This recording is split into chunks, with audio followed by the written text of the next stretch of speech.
आज का बाइबल का वचन सन पौलुस का एफिसियों के नाम पत्र अध्याय 4 वचन 32 से लेकर अध्याय 5 वचन 8 तक।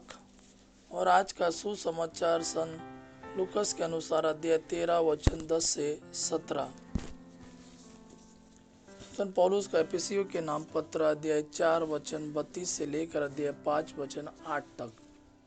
एक दूसरे के प्रति दयालु तथा सहृदय बने, जिस तरह ईश्वर ने मसीह के कारण आप लोगों को क्षमा कर दिया, उसी तरह आप भी एक दूसरे को क्षमा करें।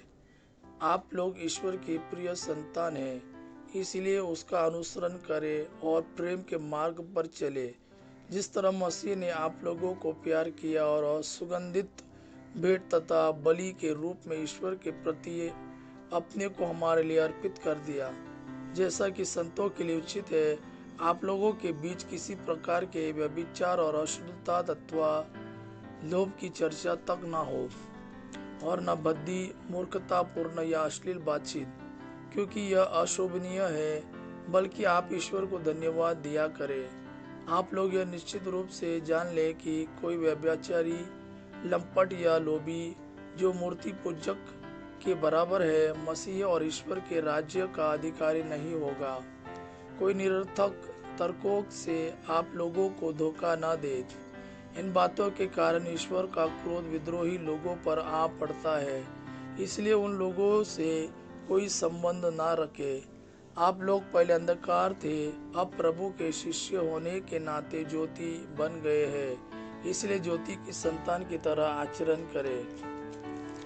आज का सुसमाचार सन लूकस के अनुसार अध्याय 13 वचन 10 से 17। ईसा विश्राम के दिन किसी सभागृह में शिक्षा दे रहे थे। वहां एक स्त्री आई जो अवधूत लोग लग जाने के कारण 18 वर्षों से बीमार थी। वह एकदम झुक गई थी और किसी भी तरह सीधी नहीं हो पाती थी। ईसा ने उसे देखकर अपने पास बुलाया और उससे कहा, नारी, तुम अपने रोग से मुक्त हो गई हो। और उन्होंने उस पर हाथ रख दिए। उसी क्षण वह सीधी हो गई और ईश्वर की स्तुति करती रही। सभागृह का अधिकारी चिढ़ गया, क्योंकि ईसा ने विश्राम के दिन उस स्त्री को चंगा किया था। उसने लोगों से कहा, 6 दिन है जिनमें काम करना उचित है, इसलिए उन्हीं दिनों चंगा होने के लिए आओ, विश्राम के दिन नहीं। परंतु प्रभु ने उसे उत्तर दिया, ढोंगियों, क्या तुम में से हर एक विश्राम दिन के अपना बैल या गधा थान से खोलकर पानी पिलाने नहीं ले जाता?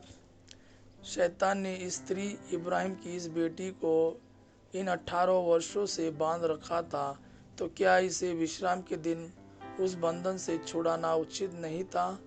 ईसा के इन शब्दों से उनके सब विरोधी लज्जित हो गए, लेकिन सारी जनता उनके चमत्कार देखकर आनंदित होती थी। यह प्रभु का वाणी है। प्रभु को धन्यवाद। आपा पिता की महिमा और पुत्र यीशु का प्रेम आप पर सदा सर्वदा बना रहे। आमीन।